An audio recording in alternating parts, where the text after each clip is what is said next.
144 ఇండ్లు మొదటి సంవత్సరం ఇప్పుడు శాంక్షన్ అని మళ్ళీ మీరు కట్టుకునే లోపల కొత్తగా ఇల్లు రానటువంటి ఇంకా చాలా మంది ఉన్నారు. వాళ్ళకి మళ్ళా 2 నెలలలో మళ్ళీ 200 ఇండ్లు హుస్నాబాద్ పట్టణానికి జరుగుతుందని సందర్భంగా మనకి నేను ఒక మాట స్పష్టం చేయదలుచుకున్నా. ఈ 144 ఇళ్ళ మంది ఇళ్ళు ఎవరైతే వచ్చినాయో పేదలకు మాత్రమే ప్రభుత్వంతో ఎంపిక కాబడ్డారు. మీరు ఎవరికి 1 రూపాయి నయా పైసా ఇవ్వడానికి వీలేదు. ఎవరైనా మధ్యలోనే నేను ఇప్పించినా నేను ఇస్తా అని అధికారైనా మా వాళ్ళైనా మీ వాళ్ళైనా చుట్టాలైనా బంధువులైనా ఎవరైనా దీనికి సంబంధించినటువంటి ఎక్కడ కూడా అవినీతికి అవకాశం లేదు. పారదర్శకంగా మీ అర్హత బట్టి మాత్రమే వస్తుందనేటువంటి మాట మనం చెప్తాం. ఎవరికైనా అర్హత లేకుండా ఉంటే ఎవరైనా ప్రైవేట్ చేసిన లిస్టులో ఎక్కి ఉంటే కూడా అది క్యాన్సల్ అవుతుంది. అర్హత ప్రాధాన్యత అర్హత 500 మందికి ఉంటే అలా పేదలకు ఇచ్చినాం. మళ్ళీ రెండోసారి మళ్ళా ఇస్తాం. ఇట్లా మండలంలో అన్ని మొత్తం నియోజకవర్గంలో 3500 ఇండ్లు ఈ సంవత్సరం ఇస్తున్నాం. మళ్ళా వచ్చే సంవత్సరంలో ఇంకో 2 నెలల మళ్ళా 3500 ఇండ్లు ఇస్తాం.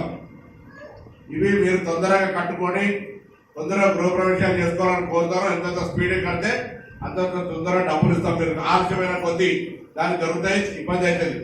మీకు ఇళ్లకు సంబంధించి అవసరం ఎంతైతే ఇంజనీర్లు ఆ ఉష్క చిట్టీలు కూడా ఇస్తారు. ఉష్క చిట్టీలను కూడా అరేంజ్మెంట్ చేస్తారు. అవుతుంది కదా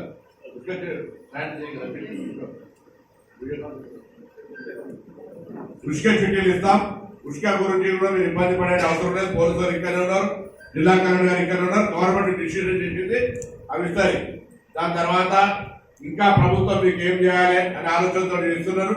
ఎవరైనా పూర్తిగా ఇల్లు కట్టుకోవడానికి మొదటి దశ ₹1,00,000 బిల్లు కావడానికి పెట్టుబడి కూడా లేదంటే మహిళా సంఘాలకు సంబంధించినటువంటి మీరు మహిళా సంఘాల సభ్యులు అయితే మీ సంఘం తరఫున ₹1,00,000 మీకు ఇచ్చి మీరు ఇల్లు కట్టుకోవడం ప్రారంభించి ఆ బిల్లు వచ్చిన తర్వాత మన వాళ్ళకి ఇచ్చే విధంగా కూడా సౌకర్యాన్ని కలిగేయడం జరుగుతుంది. దయచేసి మీరంతా ఈ ప్రభుత్వం లోపల ఇల్లు కట్టుకునేటువంటి సందర్భంలో తొందరగా కట్టుకోండి. దాని తదుపరి 10 ఏళ్ల తర్వాత ఇల్లు వస్తూ ఉన్నాయి. 10 ఏళ్ళు అందరికీ ఆ కోట శ్రీనివాసరావు సినిమా ఆహార పెళ్ళంటల చికెన్ మీద కట్టి అందరూ చికెన్ తిన్నారా బాగున్నదా అన్నట్టుగా నడిచింది పరిస్థితి. ఈ నియోజకవర్గంలో మొత్తం 1400 ఇల్లు శాంక్షన్ చేస్తే ఒక్క 200 ఇళ్ళ 150 ఇల్లు హుస్నాబాద్ టౌన్ తప్ప ఏ మండలం ఏ ఊళ్ళకి రాలేదు. ఒక్క ముర్కలూరులో ఇల్లు కూలగొట్టేది కాబట్టి అది కూడా మానవ హక్కుల సంఘం పోతే అక్కడ 243 ఇళ్ళు వచ్చినాయి. ఇక్కడ 160 మండలంలో 40 ఇళ్ళు తప్ప 10 ఏళ్లలో నేను ఎవరు విమర్శిస్తలే. అహనా పెళ్ళంట సినిమాలో కోట శ్రీనివాసరావు చికెన్ లెక్క వాళ్ళుంటే మేము తప్పకుండా ఇలా సన్న బియ్యం ఇస్తూ ఈ విధంగా ఇల్లును కూడా ఇచ్చే మాట 200 యూనిట్ల కరెంట్ ఇచ్చే మాట అన్ని అమలై చేసి చూపెడుతున్నామని ఒక మాట చెప్పండి. ఇంకా కొన్ని ఉండొచ్చు కానీ మొత్తం ఇల్లు కుల్లా చేసిపోయి పైసలు లేనటువంటి పరిస్థితులలో మాకు చేయాలనున్నా కొద్దిగా చేయి నడవాలనే పరిస్థితి. సర్కారు జీతాలకు 1 తారీఖు జీతం ఇవ్వాలి. మిగతా వాళ్ళందరి కార్యక్రమాల వల్ల రోడ్లు పోయాలి, మిగతా పనులు చేయాలి. మీ వార్డులు 20 వార్డులు ఉంటే ప్రతి వాడికి ₹50 లక్షల రోడ్లు పోయించిన మొన్ననే.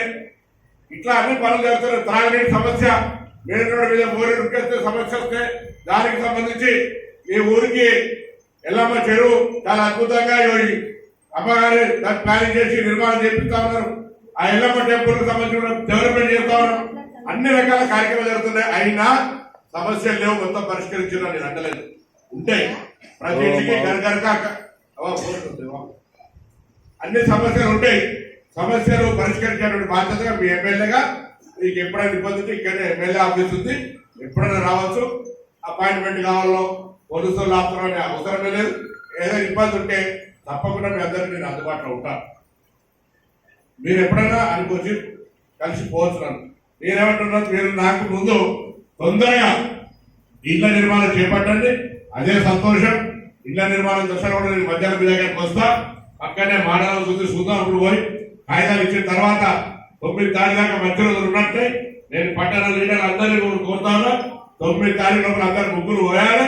ముగ్గులు వచ్చి పటాపట్ పనులు శురు చేస్తే మళ్ళీ మీకు ఎక్కడ కూడా ఇబ్బంది రాకుండా ఇబ్బంది ఉంటే దయచేసి అధికారులు కూడా చెప్పండి. హౌసింగ్ తరఫున పర్యవేక్షణ ఉంటుంది, రెవెన్యూ తరఫున పర్యవేక్షణ ఉంటుంది, దాని తర్వాత మున్సిపాలిటీ నుంచి పర్యవేక్షణ ఉంటుంది. మా వాళ్ళు అందరూ చూస్తారు. స్థానిక నాయకులు ఉంటారు, ఎక్కడ కూడా ఇబ్బంది రాకుండా. ఒకటి మాత్రం మళ్ళీ చెప్తారు, ఎవరికి కూడా ఒక రూపాయి ఇచ్చే అవకాశం అవసరం లేదు.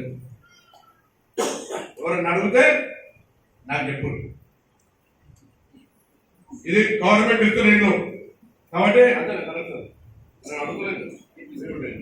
ఎవరు అడిగేది కలెక్టర్ అడుగుతుంది, నేను అడుగుతుంది, ఎవరు అడుగుతుంది